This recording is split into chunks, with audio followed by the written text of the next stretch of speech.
enfants sont des êtres sensibles comme nous, ils ressentent des émotions, donc ils ont des maladies comme nous.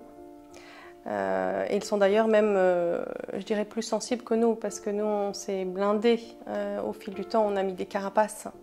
En fait, les causes des maladies chez les enfants, on peut les retrouver, il y a deux origines, en fait. Bien souvent, avant 7 ans, on va rechercher d'abord la cause de la maladie chez le parent. C'est-à-dire que l'enfant est malade, mais le ressenti émotionnel conflictuel, c'est quelque chose que le parent a vécu. Et en fait, l'enfant est très fort en résonance émotionnelle avec son parent et il va exprimer l'émotion à travers son corps. C'est comme si le parent a le problème et l'enfant avec son corps porte la solution.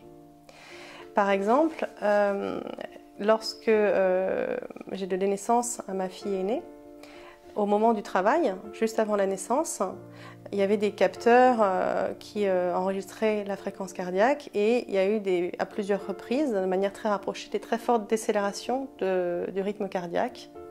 Et il a commencé à avoir une agitation autour de moi, les sages-femmes, l'obstétricien, il y a une bradycardie sévère, il y a une bradycardie sévère. Moi, c'était complètement inattendu, j'avais imaginé que l'accouchement allait très bien se passer. Donc j'étais choquée, surprise. Je me suis fait du souci pour mon enfant. J'ai imaginé qu'elle peut-être elle allait mourir. Et puis très vite, ils ont pris la décision de faire une césarienne. Elle avait le cordon autour du cou. Et ce qui s'est passé, c'est que suite à l'accouchement, j'ai eu une montée de lait très très intense. J'avais les seins vraiment très tendus, et particulièrement le sein gauche, qui était presque 2 fois plus volumineux que le sein droit, très tendu, et avec le lait qui sortait en jet comme ça. Or, le sein, c'est le seul organe du corps qui est consacré à l'autre. Il n'est pas pour notre propre fonctionnement en fait, il est pour l'autre. Et quand il y a une pathologie du sein, le ressenti de la personne, c'est je me fais du souci pour quelqu'un qui est dépendant de moi, que je materne. Alors le plus souvent, ce sont nos enfants, mais pas toujours.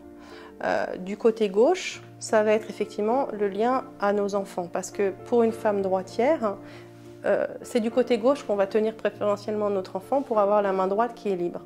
Et le sein droit, quand on a une pathologie du sein droit, le plus souvent, ça va concerner ce qu'on appelle les collatéraux. Nos collègues, notre compagnon, nos frères et sœurs. Et donc là, moi, j'avais eu un ressenti vital pour mon enfant.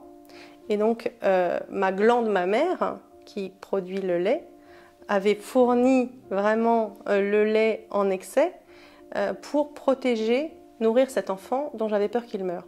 Et ce qui s'est passé de très particulier et qui a étonné tout le personnel médical à la maternité, c'est que ma fille avait une gynécomastie. Elle avait un petit sein gauche qui était gonflé, rouge, inflammatoire, dès sa naissance. Alors qu'en plus, elle était toute gringalette, elle faisait 2,6 kg. Et donc, elle avait juste son petit sein gauche, là, qui faisait une petite boule, qui a duré, je ne sais plus, quelques jours ou quelques semaines. Donc, elle était complètement connectée à mon ressenti, en fait. Elle avait fait le même symptôme que moi.